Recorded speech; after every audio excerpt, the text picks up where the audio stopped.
ಹೌದು, ನರೇಂದ್ರ ಮೋದಿಯವರು ಮತ್ತೆ ದೇಶದ ಪ್ರಧಾನಿಯಾಗಿದ್ದಾರೆ.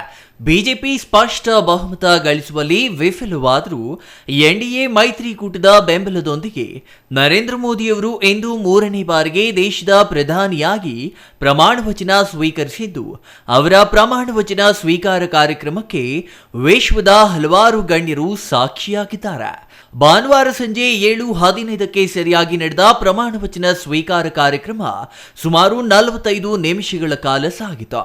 ಪ್ರಸ್ತುತ ಕೇಂದ್ರದಲ್ಲಿ ಬಿಜೆಪಿ ಸ್ಪಷ್ಟ ಬಹುಮತ ಪಡೆಯದ ಕಾರಣ ಪ್ರಾದೇಶಿಕ ಪಕ್ಷಗಳಿಗೆ ಜೀವ ಬಂದಂತಾಗಿದೆ. ಈ ಹಿಂದೆ ಬಿಜೆಪಿ ಸ್ಪಷ್ಟ ಬಹುಮತ ಪಡೆದ ಕಾರಣ ಜೆಡಿಯು, ಶಿವಸೇನೆ ಸೇರಿದಂತೆ ಹಲವು ಪಕ್ಷಗಳು ಎನ್ಡಿಎ ಮೈತ್ರಿಕೂಟದಿಂದ ದೂರವಾಗಿದ್ವು. ಆದರೆ ಕಳೆದ ಲೋಕಸಭಾ ಚುನಾವಣೆಯ ವೇಳೆ ದೂರವಾಗಿದ್ದ ಪಕ್ಷಗಳು ಮತ್ತೆ ಎನ್ಡಿಎ ಮೈತ್ರಿಕೂಟದ ಗೂಟಿಗೆ ಸೇರಿದ್ದು, ಇದೀಗ ಎನ್ಡಿಎ ಮೈತ್ರಿಕೂಟದ ಬೆಂಬಲದೊಂದಿಗೆ ನರೇಂದ್ರ ಮೋದಿ ಅವರು ಭಾರತದ ಪ್ರಧಾನಿಯಾಗಿ 3ನೇ ಬಾರಿಗೆ ಅಧಿಕಾರ ವಹಿಸಿಕೊಂಡಿದ್ದಾರೆ. ಪ್ರಸ್ತುತ ಎನ್ಡಿಎ ನೇತೃತ್ವದ ಕೇಂದ್ರ ಸರ್ಕಾರದಲ್ಲಿ ಆಂಧ್ರಪ್ರದೇಶದ ತೆಲುಗು ದೇಶಂ ಪಕ್ಷ ಮತ್ತು ಬಿಹಾರದ ಜೆಡಿಯು ಪಕ್ಷಗಳು ಪ್ರಮುಖ ಪಾತ್ರ ವಹಿಸುತ್ತಿದ್ದು, ಈ ಉಭಯ ಪಕ್ಷಗಳು ಸರ್ಕಾರದಲ್ಲಿ ಪ್ರಬಲವಾಗಿವೆ. ಇವರೊಂದಿಗೆ ಮಹಾರಾಷ್ಟ್ರದ ಶಿವಸೇನೆ ಮತ್ತು ಎಸ್ಸಿಪಿ ಪಕ್ಷಗಳು ಎನ್ಡಿಎ ಮೈತ್ರಿಕೂಟದ ಪ್ರಧಾನ ಪಕ್ಷಗಳಾಗಿ ಹೊರಹೊಮ್ಮಿದ್ದು, ಮೋದಿಯವರು 3ನೇ ಬಾರಿಗೆ ಪ್ರಧಾನಿಯಾಗಲು ತಮ್ಮದೇ ಆದ ಕೊಡುಗೆ ನೀಡಿವೆ. ಇನ್ನು ಪ್ರಸ್ತುತ ಕೇಂದ್ರ ಸರ್ಕಾರದ ನೂತನ ಸಚಿವ ಸಂಪುಟದಲ್ಲಿ ಕರ್ನಾಟಕಕ್ಕೆ ಬಂಪರ್ ದೊರೆತಿದೆ ಎಂದರೆ ತಪ್ಪಾಗಲಾರದು. ಜೆಡಿಎಸ್ ಮೈತ್ರಿಯೊಂದಿಗೆ ರಾಜ್ಯದಲ್ಲಿ ಚುನಾವಣೆ ಎದುರಿಸಿದ್ದ ಬಿಜೆಪಿ ರಾಜ್ಯದಲ್ಲಿ 17 ಬಿಜೆಪಿ ಮತ್ತು 2 ಜೆಡಿಎಸ್ ಸೇರಿ 19 ಸಂಸತ್ ಸ್ಥಾನವನ್ನು ಗೆಲ್ಲುವಲ್ಲಿ ಯಶಸ್ವಿಯಾಗಿತ್ತು. ಇದರಿಂದ ಜೆಡಿಎಸ್ಗೆ ಕೇಂದ್ರ ಸಚಿವ ಸಂಪುಟದಲ್ಲಿ ಮೋದಿಯವರು ಅವಕಾಶ ಕಲ್ಪಿಸಿದ್ದಾರೆ. ಮಾಜಿ ಮುಖ್ಯಮಂತ್ರಿ ಎಚ್.ಡಿ. ಕುಮಾರಸ್ವಾಮಿ ಅವರು ಕೇಂದ್ರ ಸಚಿವರಾಗಿ ಇಂದು ಪ್ರಮಾಣ ವಚನ ಸ್ವೀಕರಿಸಿದ್ದಾರೆ. ಇನ್ನು ಪ್ರಮಾಣ ವಚನ ಸ್ವೀಕಾರ ಕಾರ್ಯಕ್ರಮ ಕುರಿತು ಕೇಂದ್ರಕ್ಕೆ ಪತ್ರ ಬರೆದಿರುವ ಮಾಜಿ ಪ್ರಧಾನಿ ಎಚ್.ಡಿ. ದೇವೇಗೌಡ, ಸತತ 3ನೇ ಅವಧಿಗೆ ಭಾರತದ ಪ್ರಧಾನಮಂತ್ರಿಯಾಗಿ ಪ್ರಮಾಣ ವಚನ ಸ್ವೀಕರಿಸಿದ ನರೇಂದ್ರ ಮೋದಿ ಅವರಿಗೆ ನನ್ನ ಹೃತ್ಪೂರ್ವಕ ಅಭಿನಂದನೆಗಳನ್ನ ದಯವಿಟ್ಟು ಸ್ವೀಕರಿಸಿ. ಇದು ನಿಜಕ್ಕೂ ಐತಿಹಾಸಿಕ ಸಂದರ್ಭ. ನಾನು ಹಿಂದೆ ಅನೇಕ ಬಾರಿ ಹೇಳಿದಂತೆ ಇದು ನಿಮ್ಮ ಮೇಲೆ ಸರ್ವಶಕ್ತನ ಅಸಾಧಾರಣ ಆಶೀರ್ವಾದದ ಫಲಿತಾಂಶವಾಗಿದೆ ಎಂದರು. ನೀವು ಭಗವಂತನ ಆಶೀರ್ವಾದದಿಂದ ದಾರಿ ಎರೆದಿರುವಿರಿ ಎಂಬುದರಲ್ಲಿ ನನಗೆ ಯಾವುದೇ ಸಂದೇಹವಿಲ್ಲ ಮತ್ತು 1 ದಶಕದಿಂದ ನಾವೆಲ್ಲರೂ ಪರಿಚಿತರಾಗಿರುವ ಸಂಪೂರ್ಣ ಸಮರ್ಪಣೆಯೊಂದಿಗೆ ನಮ್ಮ ಮಹಾನ್ ರಾಷ್ಟ್ರದ ಸೇವೆಯನ್ನ ಮುಂದುವರಿಸುತ್ತೀರಿ. ಚುನಾವಣೆ ಕುತೂಹಲಕಾರಿ ಫಲಿತಾಂಶಗಳನ್ನ ನೀಡಿದೆ. ಇದು ಭಾರತೀಯ ಪ್ರಜಾಪ್ರಭುತ್ವದ ಕಂಪನ್ನ ಸಾಬೀತುಪಡಿಸುತ್ತದೆ. ನೀವು ನಿಜವಾದ ಪ್ರಜಾಪ್ರಭುತ್ವವಾದಿ ಎಂಬುದನ್ನು ಸಾಬೀತುಪಡಿಸಿದೆ ಎಂದು ದೇವೇಗೌಡರು ಹೇಳಿದ್ದಾರೆ. ಕಾಂಗ್ರೆಸ್ ಪಕ್ಷ ಈ ಬಾರಿ ಉತ್ತಮವಾಗಿ ಕಾರ್ಯನಿರ್ವಹಿಸಿದೆ ಎಂದು ಭಾವಿಸುತ್ತದೆ.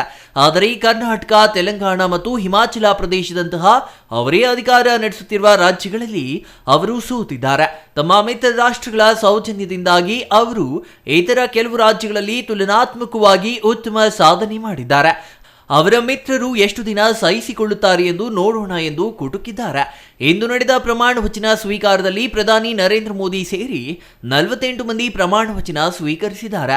ಇನ್ನು ರಾಜ್ಯದಿಂದ ಎಚ್.ಡಿ. ಕುಮಾರಸ್ವಾಮಿ, ಪ್ರಹ್ಲಾದ್ ಜೋಶಿ, ವಿ ಸೋಮಣ್ಣ ಮತ್ತು ಶೋಭಾ ಕರಂದ್ಲಾಜೆ ಅವರಿಗೆ ಅವಕಾಶ ಕಲ್ಪಿಸಲಾಗಿದೆ. ಮುಖ್ಯವಾಗಿ ಮಾಜಿ ಮುಖ್ಯಮಂತ್ರಿ ಬಸವರಾಜ ಬೊಮ್ಮಾಯಿ ಅವರಿಗೆ ಪ್ರಧಾನಮಂತ್ರಿ ಕಚೇರಿಯಿಂದ ಕರೆ ಬಂದಿದ್ದು, ಸಚಿವರಾಗಿ ಪ್ರಮಾಣ ವಚನ ಸ್ವೀಕರಿಸಲಿದ್ದಾರೆ ಎಂದು ಎಲ್ಲರೂ ಭಾವಿಸಿದ್ರು.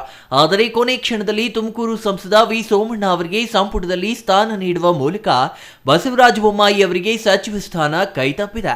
ರಾಜ್ಯಕ್ಕೆ ಕೇಂದ್ರ ಸಚಿವ ಸಂಪುಟದಲ್ಲಿ ಒಟ್ಟು 4 ಸ್ಥಾನ ದೊರೆತಿದ್ದು, ಇದರಲ್ಲಿ 2 ಸಂಪುಟ ದರ್ಜೆ ಸ್ಥಾನಮಾನದ ಸಚಿವ ಸ್ಥಾನವಾದರೆ ಉಳಿದ 2 ರಾಜ್ಯ ದರ್ಜೆ ಸಚಿವ ಸ್ಥಾನಗಳಾಗಿವೆ.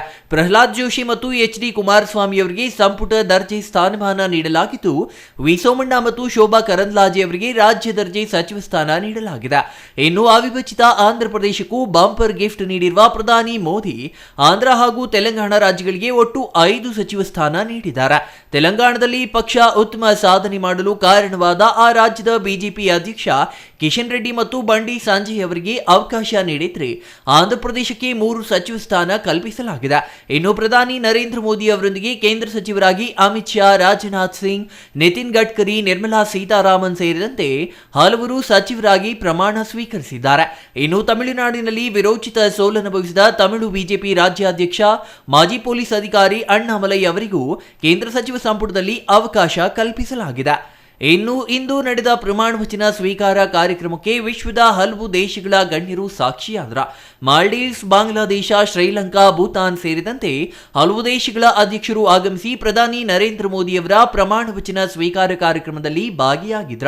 ಇನ್ನು ಕಳೆದ ಬಾರಿ ಪ್ರಭಾವಿ ಸಚಿವರಾಗಿದ್ದು ಈ ಬಾರಿ ಸೋಲನುಭವಿಸಿರುವ ಸ್ಮೃತಿ ಇರಾನಿ ಮತ್ತು ಅನುರಾಗ್ ಠಾಕೂರ್ ಅವರಿಗೆ ಪ್ರಸ್ತುತ ಸಂಪುಟದಲ್ಲಿ ಅವಕಾಶ ನೀಡದಿರುವುದು ವಿಶೇಷ.